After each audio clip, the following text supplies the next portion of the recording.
Here's another big thing that I struggle with, and I assume some of you struggle with it as well, and that's negative self-talk. How many struggle with that? I know I do. Negative self-talk is one of the most destructive self-behavior things that you can do. I see it in my kids. I see it in myself. In fact, daily, I'm surprised at some of my own thoughts that tell me you can't do this. This isn't going to happen. Nobody's going to show up at this event. People aren't going to like your book. You're not going to get the revenue you need, and just on and on and on. And let me share with you what's happening. When you have negative self-talk, it creates negative feelings. All right? So negative self-talk creates negative feelings. Those feelings create negative actions. And there's a principle, I don't think it's in the book, but there's a principle that I like, and it says, if you don't talk it out, you're going to act it out. If you don't talk things out, you're going to act it out. So when you have negative self-talk, it creates negative feelings. That creates negative actions. All right? So what does positive self-talk do for you? Becomes some kind of decision. Yeah, positive self-talk creates positive feelings. All right? And it works like this. You're working with a client, and you start all these messages in your head about, they're not going to buy, they're not going to like me, they're going to find somebody else, and blah, blah, blah, blah, blah. And then you start acting like what? Like they're not going to be with you. Okay? Instead of telling yourself that, why don't you tell yourself, why don't I ask these questions? Why don't I just qualify better? Because, you don't want to spend your time with somebody that can't buy a home from you. Is that right? And so you start telling yourself positive self-talk. You start telling yourself, you know what? I'm very talented. I can do this. I've been in real estate a long time. I know this market. I'm one of the best in my field. Because that's what thrivers think to themselves. When warriors hit the field, they don't leave any room for negative self-talk. Did you know that?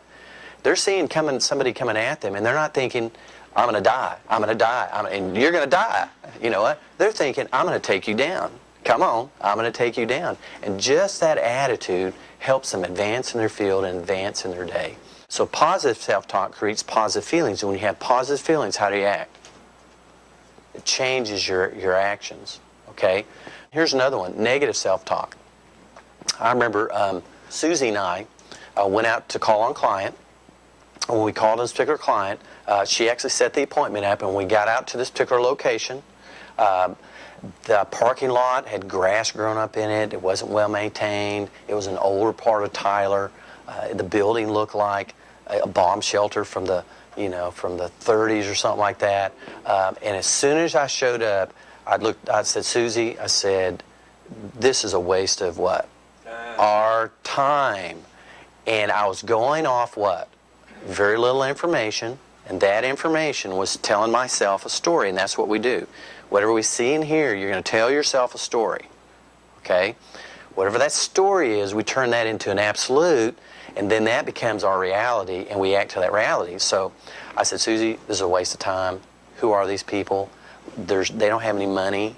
They're not going to be able to buy our services. And Susie looked at me, and she said, Step, why don't you use your sales process? And this is why I teach people to use a sales process as opposed to emotions. When she said that, I felt pretty stupid, and I said, all right, smarty pants, I'll do it. I got kind of mad at her, and so I leaned into my sales process, and that's how I started. And my sales process tells me how to start the meeting, what to say, what questions to ask, how to identify needs and goals, and then how to summarize, bridge, and pull those needs and goals, and to get agreement from the client to go to the next step. All right? That's what she told me.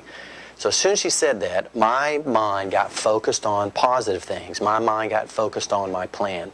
And what I did is I did this neutral self-talk. Whatever I was telling myself, I did what? I suspended it. Because I went into, well, maybe I could be wrong. Maybe I'm not right. Maybe my assumptions aren't correct. Does anybody relate to that? I had a situation where I asked my son, I said, son, I want you to do this and get it done by this particular date. It was earlier in the week. Weekend comes up. He called. He said, Dad, can I spend a night with some friend? I said, okay, spend a night with some friend. The next morning, I'm drinking a cup of coffee, and I don't know why, but I started wondering if he got done what I asked him to get done. The next thing, and it took just a few seconds, okay? The next thing, I was getting angry with him because I was convinced he didn't do what I asked him to do. And there he is spending the night, getting the privilege of spending the night with somebody, and I found myself getting really upset over something that I really didn't know. So I went to neutral self-talk and I said, you know, what do I know? Well, I know my son is pretty compliant. He usually takes care of everything I ask him. He's not perfect. I don't know if he got this done. I won't find out till he comes home. Instead of stewing on it all day and ruining my day, and then when he comes to the door, you know, if we're mad and angry, you know what we do? You know, and he comes to the door, we kind of blow him away with our attitude and our negative self-talk and with the story we're telling ourselves. I just suspended all that.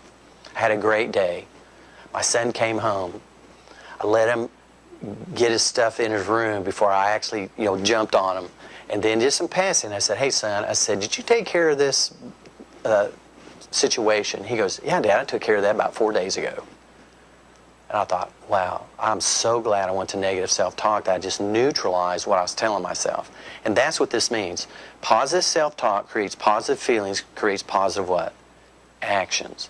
That's what thrivers do. Another thing thrivers do is that they check in with the story they're telling themselves, and unless they can validate factually what that story is, they just neutralize it. All right? And they switch gears, change the channels, and go on to something else. Does that help you? Yeah. Self-talk is one of the things that's helping you or holding you back.